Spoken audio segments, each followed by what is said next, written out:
నాకు త్వరలో పెళ్లి కాబోతోంది. పెళ్ళైన మొదట్లో సెక్స్లో అంగప్రవేశం చాలా కష్టమని విన్నాను. తేలిగ్గా అంగప్రవేశం జరిగి తృప్తి పొందాలంటే ఏం చేయాలి? పెళ్ళి అయితే మొట్టమొదటి పెళ్ళేవుడు కష్టం అనేది చాలా లేదండి. కొంతమంది లేడీస్లో భయం ఉంటుంది. ఆ భయం వల్ల బీసుకుంటారు. వజనిస్మిస్ అని వచ్చి యోని రంధ్రం దగ్గర టైట్గా ఉంటుంది. ఆ భయం అంతే కష్టం లేదు. ఒకవేళ మొదట్లో కొద్దిగా టైట్గా ఉన్నా జస్ట్ సెక్స్ చేసే ముందు వేలు పోని చేసి ఇలాగా తిప్పితే యోని దగ్గర రంధ్రం ఉంచారా అది ఎడలిపోతుంది.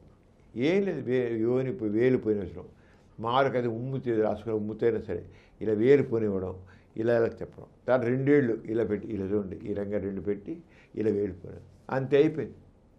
ఇంక ఆ సమయం పురుషాంగాన్ని తీసి చేతితో పెట్టుకుంటే వెళ్ళిపోతుంది. మొట్టమొదటి కొద్దిగా న్యాచురల్గా కొద్దిగా టైట్నెస్ ఉంటే ఉండొచ్చు, ఏది ఆ క్షణికం. కానీ సాధారణంగా లేడీలో ఆ సెక్స్ కావాలని తహత ఉంటే, డిజైర్ ఉంటే యోని కండాలు ఆటోమేటిక్గా రిలాక్స్ అయిపోతాయి. తేలిగా పురుషాంగం లోపలికి వెళ్ళిపోతుంది. ఆళ్ళో డిజైర్. కానీ చాలామంది లేడీస్లో మొట్టమొదటి సెక్స్ పాల్గొన్నప్పుడు తెలియని భయం ఉంటుంది. తెలియని భయం. ఆ భయం వల్ల బీసుకుంటే ఆ పురుషాంగం లోపలికి వెళ్ళదు. భయంలో తెలియదు, లోపలికి వెళ్ళిపోతుంది. ఒకవేళ భయం లేకపోయినా వెళ్ళటం లేదు అంటే అక్కడ కండలు టైట్గా ఉన్నవాడు డెవలప్ చేయండి, లేదు కేవీ జెల్ లాంటి పెట్టి డెవలప్ చేయండి, లేదా లిగ్గునకైనా జెల్ పెట్టి డెవలప్ చేయండి. నొప్పి లేకుండా ఉంటుంది. లేదు కొద్దిగా ఆముదం రాయండి, కొద్ది నూనె రాసుకోండి, కొద్దిగా ఎండ రాయండి, లేకపోతే కాస్త రాసి అనండి, పోయి. భయం పెట్టుకుంటే మాత్రం అవ్వదు, బీసుకుంటే అవ్వదు. అది బాగా చెబుతున్నా. భయం లేకుండా ఉంటే మాత్రం చాలా సింపుల్. ఇదేం లేదు సార్, వెరీ సింపుల్.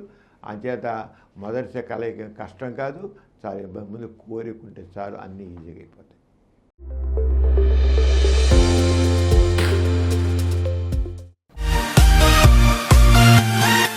ఈ కార్యక్రమం మీకు ఎంతో నచ్చింది కదా. ఇటువంటి మరిన్ని వీడియోల కోసం అనతి కాలంలోనే 20 కోట్లకు పైగా వ్యూస్ సాధించిన సమరం ఛానల్ సమర్పించు సమరం మీకోసం ఛానల్కు సబ్స్క్రైబ్ చేయండి, లైక్ చేయండి, మీ ఫ్రెండ్స్కి షేర్ చేయండి. అలాగే ప్రక్కనున్న గంట సింబల్ని ప్రెస్ చేయడం మర్చిపోకండి.